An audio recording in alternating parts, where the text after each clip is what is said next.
Okay, get this. The amount of data out there is like doubling every couple of years. It's crazy. Yeah. Like, oh, we're about to hit data rush hour, you Yeah. know? Yeah. It's And the networks are going to need a serious upgrade. absolutely. Which is what this whole deep dive is about, right? Totally. We're looking at this research article on how to basically get networks ready for, well, 6G and beyond. Yeah, that's the big question. 6G and beyond, Right. holographic calls, Right. AI assistants that, actually get you, and Yeah. who knows what else the future holds, right? Right. Yeah. It's a fascinating challenge because we're not just talking about adding a few lanes to the data highway. We're talking about building entirely new highways. Yeah, that's a perfect way to put it. Yeah. So this article talks about multiband and special division multiplexing, MB and SDM for short. Right. These are two of the big strategies that they're looking at for, how to handle all that data. Exactly. Yeah. Yeah. MB is all about using different frequencies of light to transmit data. It's kind of like having multiple radio stations broadcasting at the same time, but with light instead of sound waves. So instead of just using like the standard C-band frequency, they're adding S, L, E, and even U-bands. Yeah. That's a lot of new frequencies. That's a lot. It is. To play with. Yeah, and it comes with some challenges, For example, one issue is something called stimulated Raman scattering. Okay. Where strong signals in one band can interfere with weaker signals in another. Imagine trying to have a conversation next to a jackhammer. Yeah, I was going to say like soundproof booths for light. Not quite, but yeah. Okay. But researchers are developing, clever ways to isolate the bands and minimize the interference. Got it. Now, what about SDM? What's the strategy there? SDM is all about using the physical space within optical fibers more efficiently. So instead of just sending data down a single core, we can use fibers with multiple cores, like a cable with a bunch of wires inside. So more cores, more data pathways. Precisely. And the article, specifically focuses on multicore fibers, or MCFs. Okay. They can carry a lot of data. Okay. But there's a catch, of course. I bet there is. Nothing's ever easy. Right. Yeah. One of the challenges is something called crosstalk. Okay. Where signals in different cores interfere with each other. Kind of like if you were trying to have a private conversation in a crowded room. Yeah. Hard to hear over all the chatter. Yeah. So how do they prevent the signals from getting all, Well, you can think of it like designing a building with excellent soundproofing between rooms, Yeah. So researchers are developing ways to minimize the leakage between cores in the fiber and also using some clever signal processing tricks to clean up any interference. That makes sense. So this research isn't just about MB or SDM like in isolation. It's about combining them, right? You got it. That's where it gets really interesting. Okay. They've developed what they call an MBO-SDM, sliceable bandwidth bitrate variable transceiver. Whoa. Okay, that's a mouthful. Can you break that down for me a little bit? What makes these transceivers so special? Okay, so they're modular and scalable. Okay. Think of it like building a custom computer.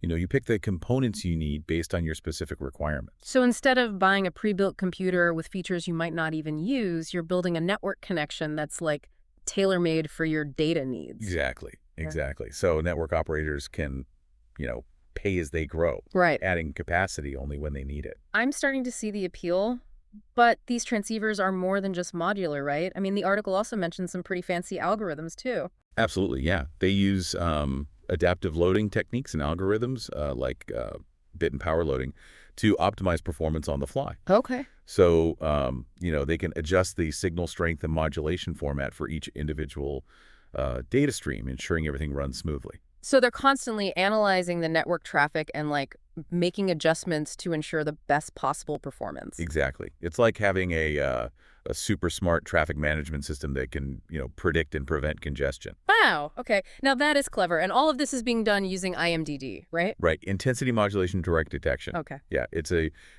cost-effective approach that still, delivers great performance. Okay. I love it when researchers find those like elegant solutions, So have they actually tested these transceivers like in the real world? Yes, they have. And The results are promising. They were able to transmit a multiband signal using the S and L bands over 75 kilometers of single-mode fiber and 25.4 kilometers of MCF. Okay, but how much data are we talking about here? On the MCF, they achieved 119 gigabits per second. That's a lot of data. That's a lot of data. But what's really mind-blowing is that they believe they can achieve a staggering 500 terabits per second per fiber. Hold on. 500 terabits per second. Can you put that into perspective for me? Imagine everyone on Earth having a simultaneous holographic video call. Whoa. All streaming in perfect quality. Wow. That's the kind of bandwidth we're talking about. Okay, now that's a future I can get behind. But how do they actually get to those speeds? It all comes down to maximizing the number of data pathways within the fiber. With multicore fibers, you're essentially creating multiple lanes for data to travel. And by combining that with multiband transmission, you're basically multiplying the number of lanes even further. So it's like taking a highway and not only adding more lanes, but like building multiple levels. Yeah. Super highway to data. That's a great analogy. And with this massive increase in bandwidth, comes the potential for some, truly groundbreaking applications. We're talking about things that could fundamentally change, how we live, work, and interact with the world. Okay, now you've got my attention. What kind of applications are we talking about? Well, let's start with something you've probably heard a lot about lately, the metaverse. Ah, yes, the metaverse. I have to admit, I'm a bit skeptical. Is it really going to live up to the hype? Well, it's certainly generating a lot of buzz. And for good reason. I mean, the metaverse promises to create, these immersive virtual worlds that blur the lines between the physical and digital realms. Imagine a world where you can, attend concerts, visit museums, or even hang out with friends in exotic locations, all from the comfort of your own home. Okay, that does sound pretty cool. But isn't that kind of possible already with, virtual reality headsets? It is, but the current VR experiences are, limited by bandwidth constraints. To create truly realistic and immersive virtual worlds, you need massive amounts of data to flow seamlessly and in real time.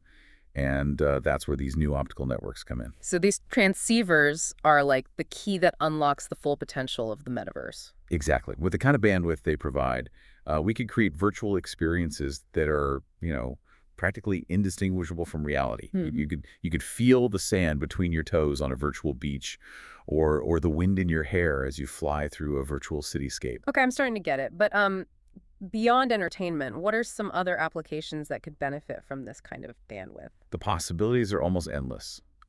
Let's take healthcare as an example. Yeah. With high bandwidth, low latency networks, doctors could perform remote surgeries using robotic arms controlled from, miles away. Wow, that sounds like science fiction.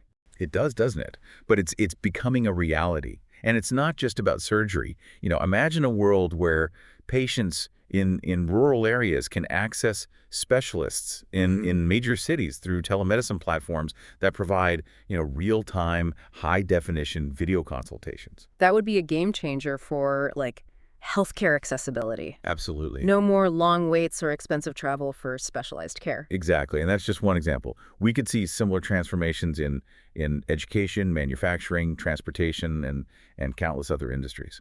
This is all incredibly exciting, but I'm curious, with all this talk about these groundbreaking applications, what are some of the challenges that we still need to overcome? Well, as with any new technology, there are always hurdles to clear. One of the biggest challenges is cost. These new transceivers and multicore fibers are still relatively expensive to manufacture and deploy. Right. It always seems to come down to money. Yeah. But I'm guessing the cost will come down over time, as production scales up, right? That's the hope. As demand increases and manufacturing processes become more efficient, we should see prices decrease, making these technologies more accessible to a wider range of network operators. Okay, that makes sense.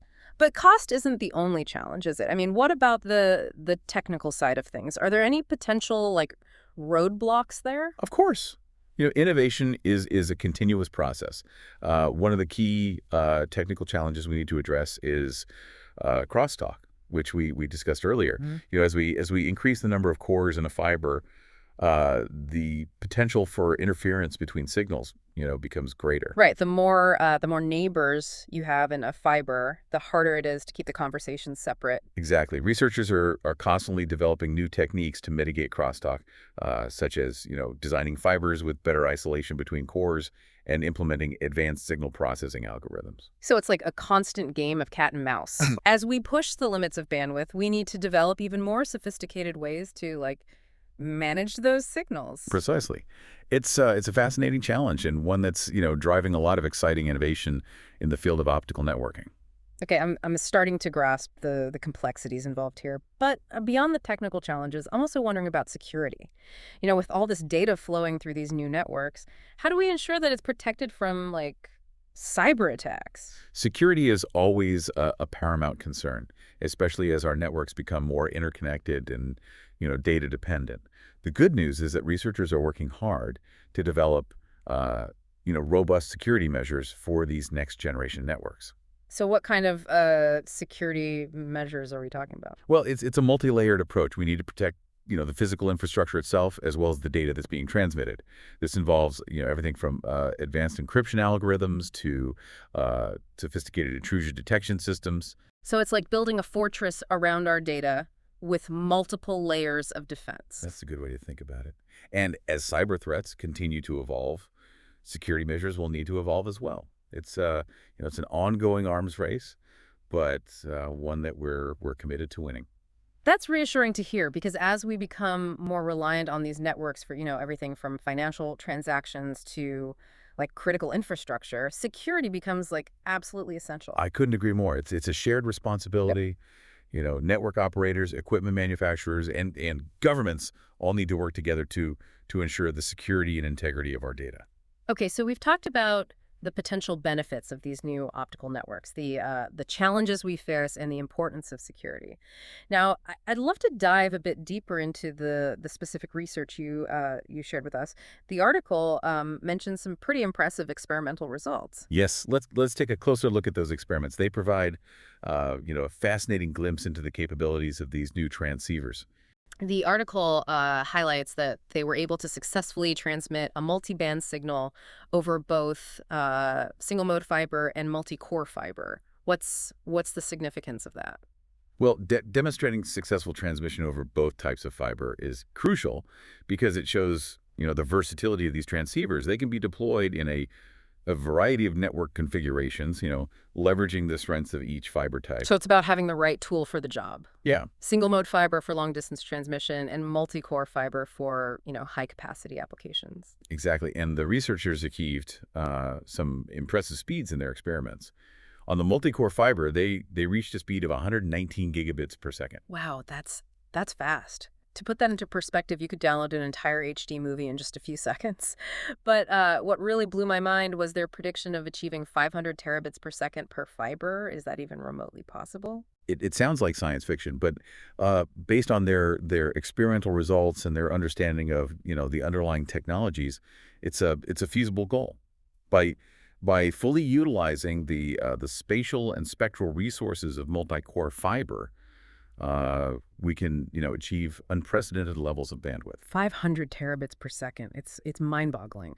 But I have to ask, how does that translate into real-world applications? What could we actually DO with that kind of bandwidth?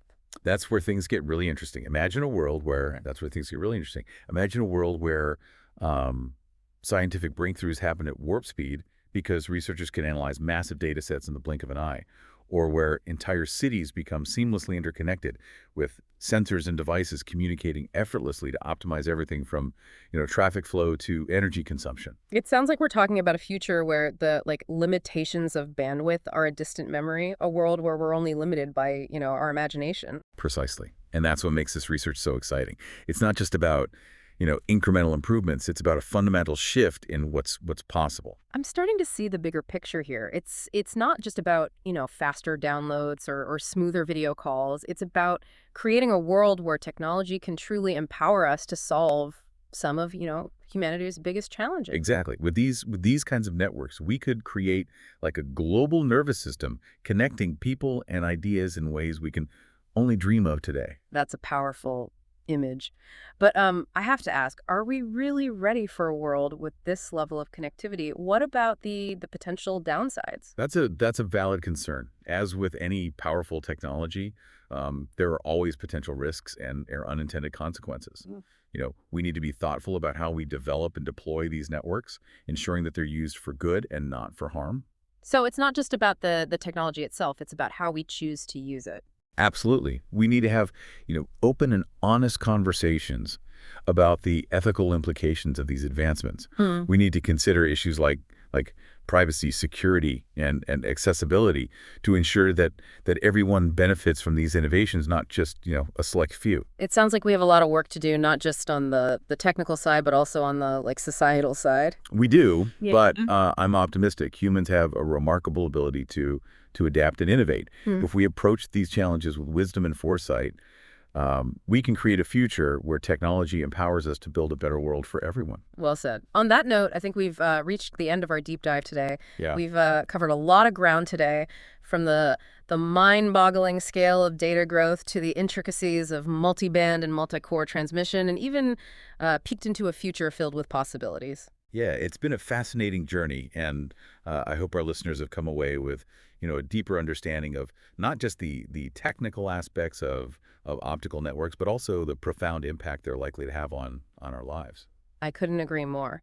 And as we wrap up, I want to leave our listeners with a final thought.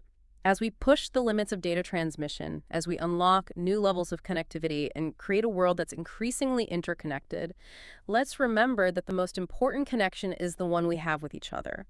Let's use these powerful tools to build bridges, to foster understanding, and to create a future that benefits all of humanity. Well said.